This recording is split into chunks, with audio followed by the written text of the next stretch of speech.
Hey, we've got a Warbond teaser and a response from Shams about the update, including how the developers are patching bugs. He also discussed Helldivers 2 development, and there's so much more I'll be covering. If you find this video helpful, please tap the like button, subscribe, and don't forget to turn on notifications if you haven't done so already.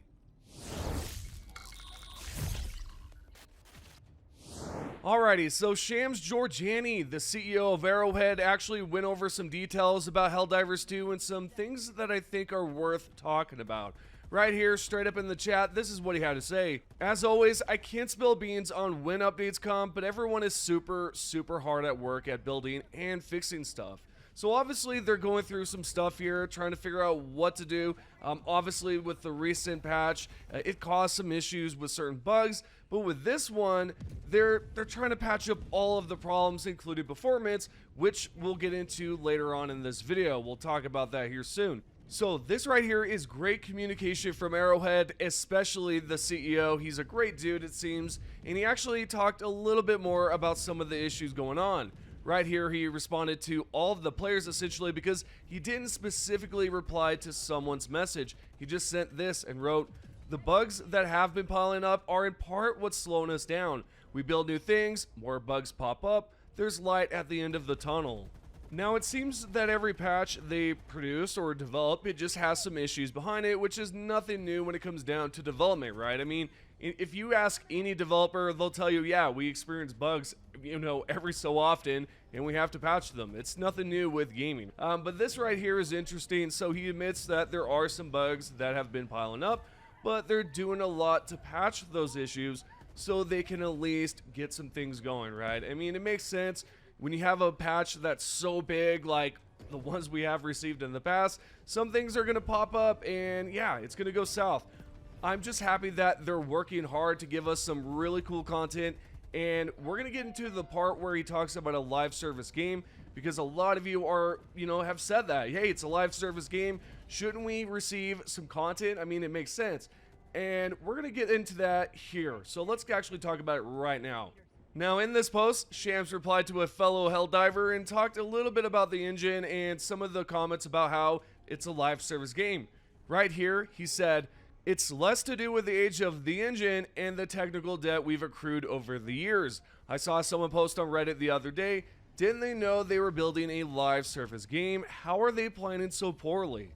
The reality is that the project changed like 4 or 5 times during those 8 years. So half of the game is made from something very different."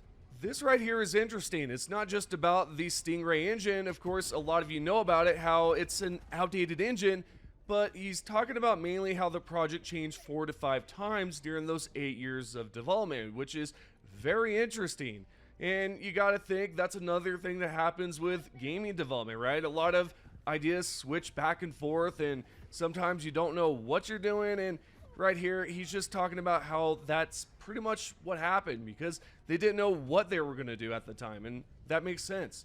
And to add to this conversation, he actually talks a little bit more about what went on during those 8 years. So in this response, he replied to a member, and this is what he wrote. "It started as a 3 game, then went AA, then pivoted to F2P, then back to premium, then AAA Lite, and then shambled towards release." This right here is intriguing because at some point, Helldivers 2 could have been a free-to-play game, and I'd imagine there would have been a lot of microtransactions that would go into it, because most free-to-play games are like that, where you have to buy something and then, yeah, I mean, it probably would have went south if they did that, and I don't think they would have gained as much success as they have gained now. I mean, it's crazy to see that it was essentially going to be a free-to-play. But yeah, there's a lot here that I thought was cool to share, and this right here specifically was definitely worth just sharing with you guys because I didn't know this. It's crazy to think it was actually going to be a free-to-play at some point. But with that said, would you play Helldivers 2 free-to-play, or would you not, knowing that you know how successful Helldivers 2 is right now? Do you think it would be the same situation? Do you think it would be worse? Let's talk about it in the comments below. Anyways, let's sort of backtrack here and talk about the performance issue, something I brought up earlier in this video. This is what the CEO had to say. But we are super aware of the performance issues and are whacking away at them, but not firm promises on when/what.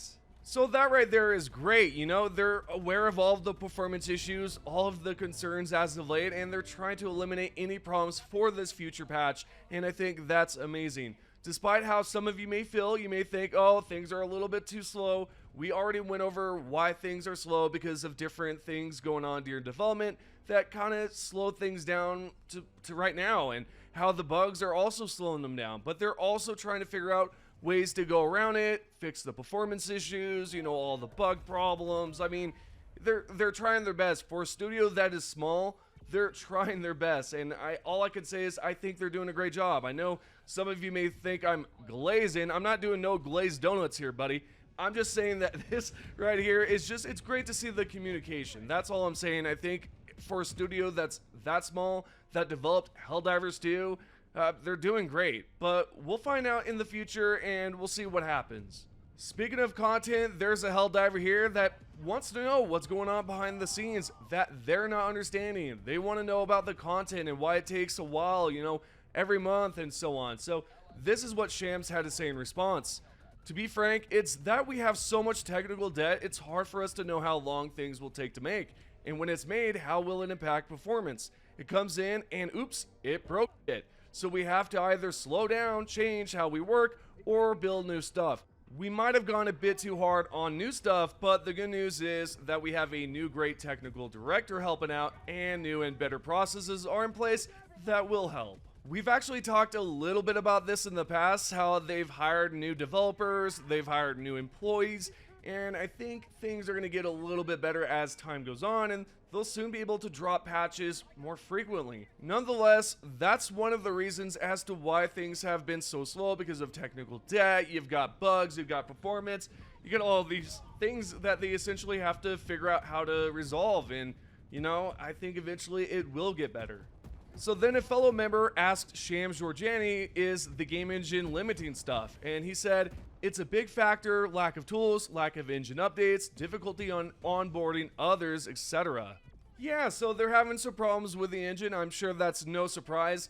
And I think eventually they're going to have some more issues with it, and they just need to figure something out.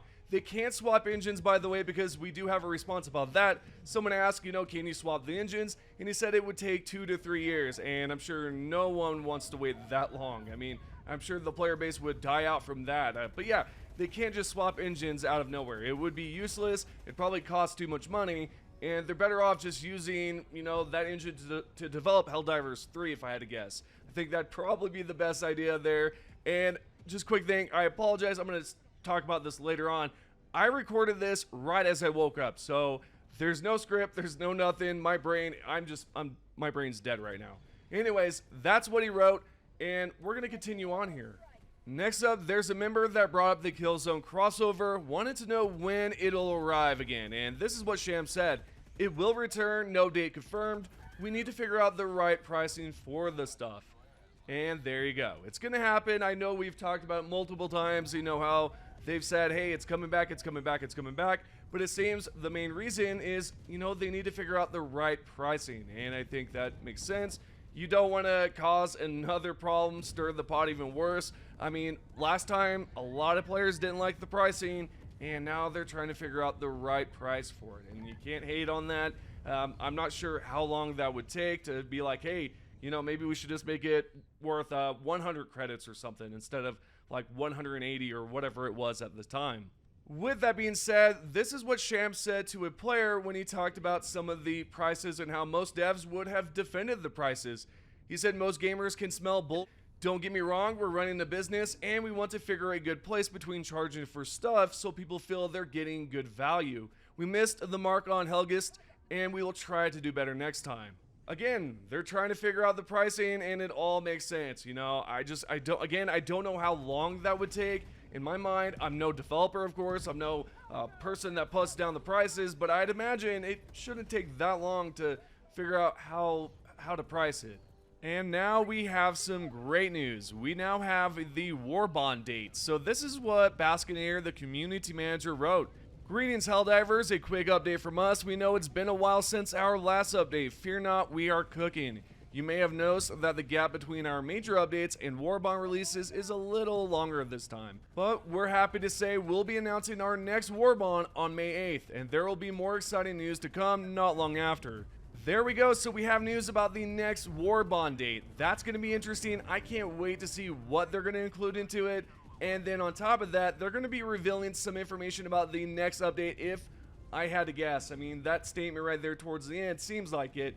But yeah, overall, this is some great information here. Lastly, we're now going to go over the top 3 comments. If you Helldivers would like to be featured, all you have to do is comment below, and that's it. Let's get right into this. The first top comment comes from XXHCKXX1776.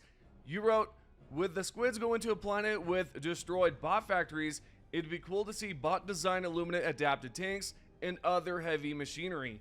They're already using humans for their army. I could see them using bot-built equipment to fuel their war efforts. Yes, that's pretty much what I was saying in that video, essentially, but not to what you're saying here. And I think that's a great idea.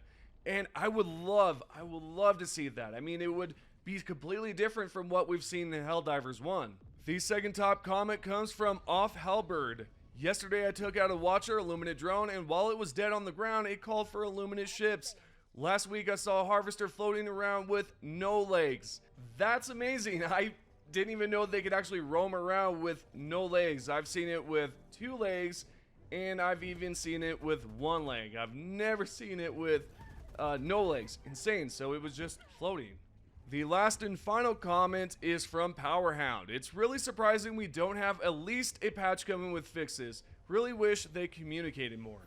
And I think the main plan here is to release a big patch so they can just throw in a bunch of content in there and fixes. If I had to guess, I wouldn't know anything. If I did, I probably couldn't share it. So yeah, those are the top 3 comments. I just want to say I did not write a script at all. I mean, I literally woke up, recorded this video, and yeah, it's gonna sound a little wonky here and there, but hey, it is what it is. I appreciate y'all stopping by.